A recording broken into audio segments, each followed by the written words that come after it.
Welcome to Sodo Creations, where we make your imagination a reality. We started out by putting together the shimmer wall, so it's on the back end of it. So we laid it opposite to the floor. Jenny did that for me, thanks to her. So I have the pink in the middle and the purple as a border around, so you can design your shimmer walls as you like, depending on how many colors you have. I decided to frame that pink for this design we're going to create. So now that it's all laid out, we are going to put the crossbar, zip tie that together. So while I'm working on that shimmer wall, Jenny is here putting together our arch backdrop together. You've seen me do both of these before, so I'm not gonna go too forward with the camera to show all the details, but I have other videos that have the shimmer wall that I can link below, and other videos that I use the arch and show exactly how I put all the arch together. Now with the arch, I like that because it's easy to assemble. You just have numbers on each piece and you just connect the same numbers together, and that's how it comes together so easy. You can see here Bella is trying to help out her mom put all that together. So we have the crossbar. I'm using zip ties to hold it in place. One end I'm having more of the shimmer wall towards the side. When we raise it up, I'll show you what I mean by that. And then I have more of a gap on the other side, but I'm using the shortest part of my shimmer wall to do this. I put my uprights up. She's gonna help me lift that up. Of course, it's taller than us, so for now we're just gonna secure it, then raise it up to the desired height, which would be where the shimmer wall just barely touches the ground. So I'm showing her how to work the upright for the pipe and drape. There we have it, so you can see where it barely touches. Of course, you couldn't really see that pink shimmer because it was laying on its back, on the back side was showing, but now you can see the colors, and that's what I was going for as far as framing this. Now with the movie Wicked, the first one, it was more pink and green, but this time they added some purple and a brighter shade of green, so that's why you see me adding purple here. I'm tying ribbon to the end because I couldn't find my 260Q, so I'm going to use the ribbon to attach the balloons to the backdrop. She has the green cover here that we got on Amazon, and we put that on that arch, and that's going to be the other part of our backdrop. So what I was talking about with the gap, before she placed that, see the space where she's holding, we have more of a gap, and I did that intentionally because I knew I would overlap this backdrop to the other one. So on the left side, we don't have much of a gap because I want the balloons to cover well and you don't see gaps in between the shimmer wall and the balloons. I printed out the Wicked sign because I wanted to make it official.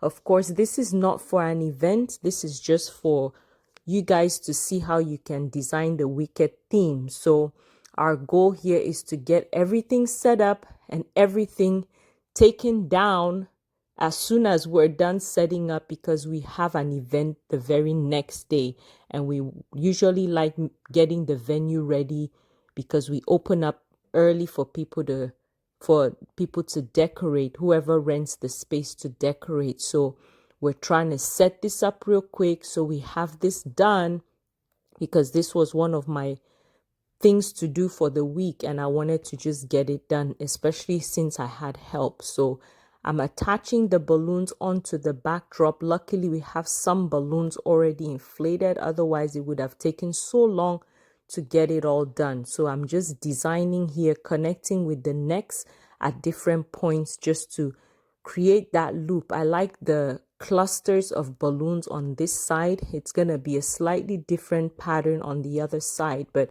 I like how these are kind of smaller and just fill in as we go. So now I'm going to work on the opposite side by using these huge clamps. I've shown this before, but these are bigger than the one I showed in the past. The one in the past were only 2 inches big, and those don't fit on the metal for these this arch backdrop. These are bigger, so they'll fit and hold better on these. So depending on the type of backdrop you have, you might have to get the bigger one. The other one I use for my wooden backdrop because it's easier to just fit. The wood is not that thick. Then we're going to attach the 260Q onto those clamps and onto the arch because our goal will be to cover that gap that we have over there. So I'm going to inflate more balloons. This is Fiona by Tuftex. I put that on the camera so I don't forget to tell you what color it is. But this is Fiona. Jenny says she really likes this shade of green. I had to figure out what green to use. I didn't want the exact green as the backdrop, but I knew that the green for the second wicket was a little shinier. So let me know what you think of the movie in the comments down below. I haven't seen the second one, but Sabi went with her friend to watch it and she really liked it. So when I inflate the balloons, I inflate them in pairs. I'll explain that soon if this is your first time on the channel so you can see. But we're using the Fiona green and black. So you inflate in pairs, then you want to compress, letting air out while you're compressing to make the balloons more rounded than oval. When you first inflate, they are oval shaped. So you can see where it's oval, you compress it to get it round while you let air out. And then you tie the pair together, then twist 3 pairs to form your cluster. But I'm doing this so that I can use the black to add to the color for the right side. So just twisting that. Once I think I have enough, I'm just going to start assembling the backdrop. So Jenny left to pick up the kids and run a few errands, and she'll be back later. I'm trying to hurry so that by the time she comes, I'm pretty much done with the backdrop and we can just take it down and finish cleaning up to get the space ready for the event tomorrow. So alternating black and the Fiona, again using the necks of the balloons to tie them together. You want to pull the necks that are preferably from the 11-inch balloons instead of the 18 or 17-inch balloons because they're easier to stretch. So your fingers won't be as sore. But I'm trying to see how much I need to connect together before I start putting everything. But we're going to need filler balloons. We already have some black. We're going to inflate some of these 5-inch balloons for the Fiona, create quads of that, and then we'll use that as our filler when the time comes, when we have everything all set. So let's move on to putting our backdrop on. So keep in mind that we have to cover that gap where the pipe and drape is exposed. So that would be our first challenge. I keep stepping back to see what I'm doing. First, I thought I was going to have the balloons come from the top, drop down along that space, and then come back up around the arch. But I ended up changing my mind and putting them instead all arched down. I figured it would still cover it that way. And I ended up liking the look better because it looks like the green it's all one backdrop, but it looks like the green is doing its thing. The pink and the purple, green and black are doing their thing. The pink and the purple are doing their thing, yet we are still one piece. So I like how this looks better, especially since that square, you have that square on the purple. So finishing off the bottom, we're adding the filler balloons that we just put together with rubber bands. Well, I'll show you if you're not able to put them around the bigger balloons, you have to use 260 or ribbons to tie them around, preferably the 260 because you can stretch it out around those bigger balloons. But once we have the smaller balloons accentuated with the filler balloons, then we'll take a piece of the 260, cut that, use one end, tie on one of the clusters and then the other end on the other cluster, so we have them on each end of the filler. And you just see the balloon, I'm wrapping it around. Those are the bigger 18 or 17-inch balloons. So you're going to repeat the same thing, and I'll show you where I'm putting it in a spot that has the bigger balloons over the smaller one. So that's how you wrap them around. Since the backdrop moved, I'm just making adjustments here so it's even. Now trying to fill up that right side bottom because I didn't like how it looked. I'm adding 2 of these clusters, the green and the black, so that we fill the bottom. When I first do this, I don't like how the green looks stepping back, so I have to switch things around. The good thing is when you're working with balloons, the necks are stretchy, they would work with you. If you use fishing line or some other thing, sometimes it's a little harder, but I prefer how this looks with a thicker base, and I'm adding the filler balloons to the clusters I just added so that the design flows through. Now we're going to inflate our starburst balloon. This comes in one piece. I was fine with this design because it works for this backdrop. I don't like it for all designs, but I just discovered this one piece where you're not twisting 12 pieces together to form your design, but this works really well because you just inflate one thing instead of inflating 12, tying them, then twisting them together, or not 12, how many? 8 to tie together. So figuring out where I want to put these as accent pieces, getting that all on. Then we're going to move on. I think we still have to cut our backdrop, the wicked sign, make the wicked sign, and add some filler on the right side, right? We're using the star on that left side, and we'll add something else that we can do without for the wicked design. So let me know what you think that is, what we're missing. But I'm going to add some branches on the right side, and I got these on Amazon specifically for this video. So just spreading them apart. The good thing is they're made of wire, so you can adjust them how you want. I'm putting 3 together.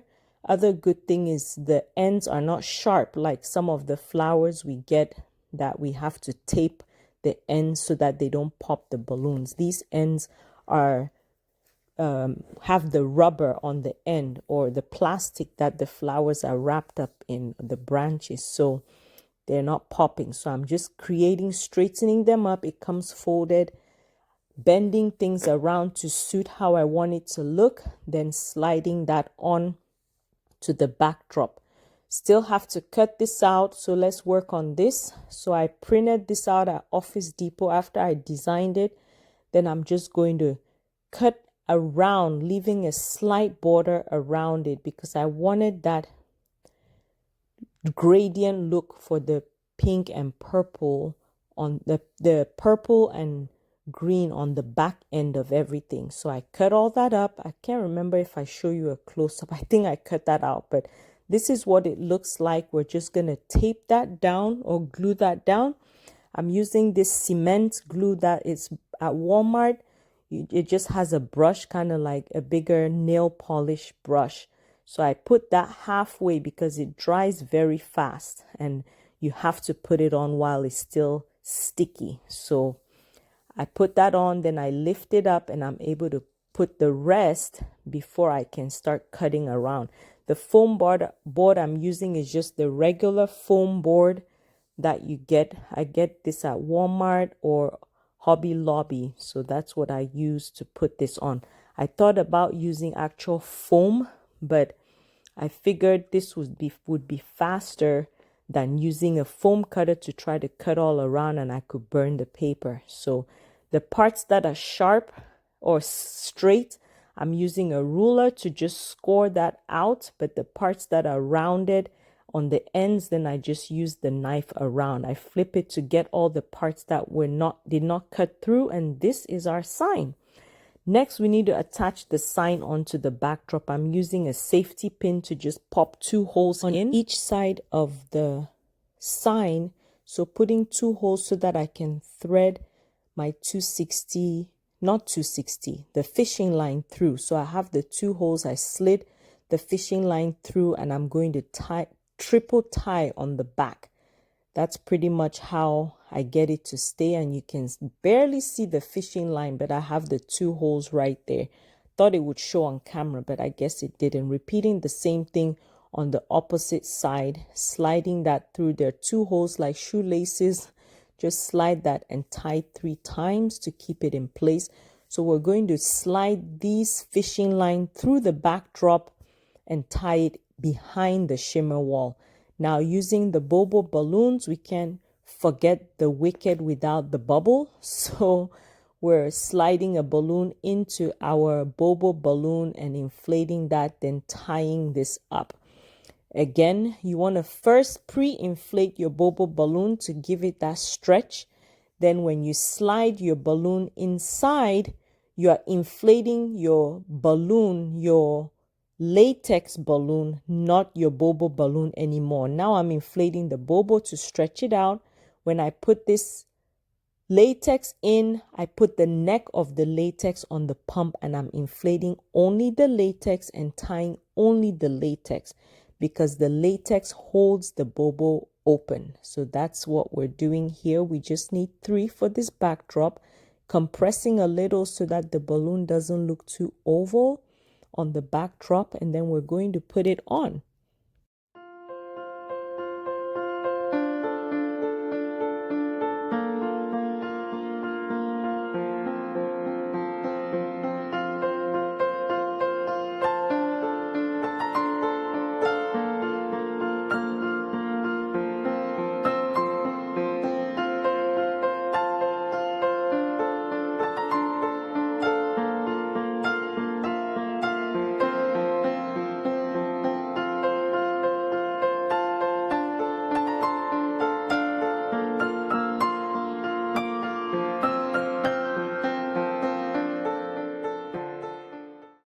I decided to make a witch's broom. This is the first time I'm doing this, so bear with me. Didn't look perfect, but it worked for this design. So first inflating one 260 balloon in black, tying on the end. Then we're going to make 3 of these to try to estimate the same size. This is in gold. Just making sure I have about the same length, tie the end as well. Once I have all 3 inflated, then I'm going to try to fold each one in half and twist. So, because you want a midpoint to attach all of them together. So I'm going to tie off the excess ends. That way I can cut it later, twist each one in half, twist them together, twist the other one, add that to the others, and then fold. So that's the bottom part of the broom. I'm cutting off the excess ends that I tied off. Then you're going to use a 260 to hold it all in place so that it does look like a broom. Once it's held and you have the 260 closer to the ends, then you're going to fold them back so that the broom pieces are sticking out a little bit. Then we're going to create kind of a hub for our broom by inflating another black 260, folding that in half, twisting it, folding another piece in half. You can create maybe 4. I decided to go with, was it 3 on this one? I think so, or maybe 4 on this one. You're just folding and twisting 3. So I have that. I'm attaching that to our broom, and then our broomstick, we're going to tie that on as well. Once that is on, you don't want it just straight. We want to create some kind of dimension, right, to represent some kind of witch situation. So we're going to tie off all the excess ends, then just fold it, bend it, fold it, and there you go.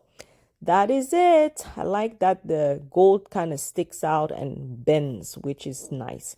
Now we're going to use some glue dots. Let's adjust the camera here. I always forget this part to adjust the camera. Then I put it and realize, oops, I forgot to show that. Glue dot where we want it to go in a couple of spots. And there you have it. Why end on just the backdrop, right? As if we don't have enough to do. But I was determined to bring my imagination to reality, guys. So let's bear with me. So I figured I would design 2 tables to go with the backdrop so that people can see that we can also set up for the full event, right? Why end with just the backdrop? So my thought was to create one design in one color, the other design to match the backdrop. But first, let's hang our sign.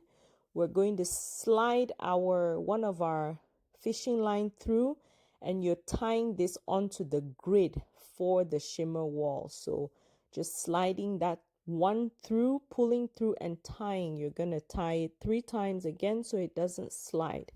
Our other table, we are putting black sequin fabric and then overlaying with this beautiful green shade. We're going to create some pleats on the green to reveal that black sequin shimmer tablecloth. But I have the rose gold charger plates to go on the left, and I'm putting that on, covering my chairs with pink chair covers. And on the right side, Jenny's back, on the right side, we're going to put the black chair covers. I struggled a little bit with that skirt because it was hard to pin it on. I kept bending the pins, just trying to get it through. The table is not wooden, so it's harder to pin. It's actually plastic. So she's going to work on this and we'll figure out the tutu cloth later on. So pinning this together, this is not the best fabric to create soups with because it's silk. It just doesn't look as great. It just ends up being poofy. But we're going with it for now because we have to hurry, get this set up and take down.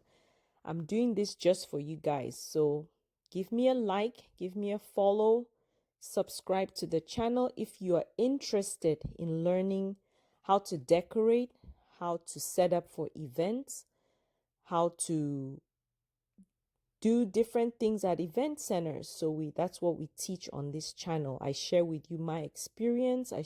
Take you along with me when I go to set up and decorate for various events, and I talk you through the story behind each client because every client has their own unique story. So creating these pleats, we're pretty much done on this side with the pleats. We're going to put our table together. We have our chairs here. I'm bringing the rest of the chairs so we can get the chair covers on as fast as I can, and then we'll take it down as fast as we can. Again, I also have to pick Sabi up from her friend's birthday party, so I'm trying to hurry so by the time she is done, I can pick her up and take her home. So you can see both tables, setting everything up. I really like how the backdrop looked. Let me know what you think in the comments. Putting the chairs in place. I was going to leave it at this, but we said, well, why not go all out? We're going to add napkins and we're going to add a runner. So I found these runners in the color scheme. We're going to use this light pink and this somewhat sage green. It's kind of a not minty green. What is it called? I just blacked out the shade of green for this in the middle, but we're putting both to cover that line because I didn't like the way the line looked. Putting blush tablecloths on the left side and putting black tablecloths. So the tablecloths on the left, we're folding them as a bow, and the tablecloths that are black, we're just folding them in 4. You can see I'm pleating the tablecloth there, tying a knot right in the middle, then fanning it out, making sure that the folded part doesn't show above, and just putting that on the charger plate. Then we're going to, she says she would do that one. Then I'm putting the glasses on the table just to add more of a touch. We'll take pictures, we'll do videos, and we're going to take it down. I didn't want you to miss this part because I did it just for you. I recorded the video just for you. So again, if this is your first time tuning into the channel, please join us. We set up for events, we decorate. I show you all the steps and what I do, answer all the questions in the comments that you have, post the things you want to see as well. So we're unpacking. We have to take all of it down just as we finished, hoping that we got all the videos and pictures that we need to advertise what we do. and just having to make sure we put everything back where we got it. So rolling everything, I figured I would show you this while I talk to you about everything. So taking down the tablecloth, folding it, putting everything away. So thank you guys so much for being here. Really appreciate the support in you guys watching, interacting in the comments, responding. One thing I want to do more next year is engage more in the community chats. So hopefully we can communicate more there, design polls of what you want to see on the channel and things like that. So we're going to clear everything. Now the backdrop we have to take down. I'll let you enjoy the rest of that. Pretty much unpacking, right? And putting everything away. Thanks for being here. Have a blessed week.